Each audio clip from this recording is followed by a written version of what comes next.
ADN से मैं हूं आकाश न्याजी। जिला गुजरात समेत पूरे पंजाब में इस वक्त जो है टीचर्स वो सरापा एहतजाज नजर आते हैं।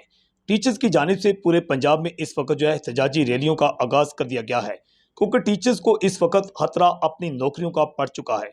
सरकारी स्कूलों के जो टीचर्स थे उनकी नई भर्तियां भी नहीं हो रही और इस वक्त 1,25,000 टीचर्स की पूरे पंजाब के स्कूलों में कमी है, जबकि 56,700 असामियां जो है ख़त्म करने का पंजाब हुकूमत ने फैसला किया है।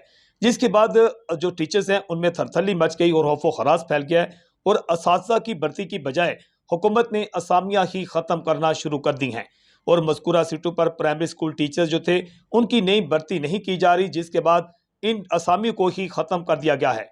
और दूसरी जानिब जो सरकारी स्कूल हैं इनको ठेकों पर देने का फैसला भी किया गया है। सरकारी स्कूलों की निजकारी के लिए तमाम तर जो है इंतजाम मुकम्मल कर लिए गए हैं और माही जून और जुलाई में जो इस सिलसिले में बजट भी सामने आ रहा है। इस सिलसिले में इत्तला ये सामने है कि जो सरकारी टीचर्स का कोटा है उसे भी ख़त्म किया जा रहा है और असातिज़ा के लिए मसाइल जो हैं वो बढ़ते हुए नज़र आ रहे हैं। HTN से मैं हूँ आकाश न्याज़।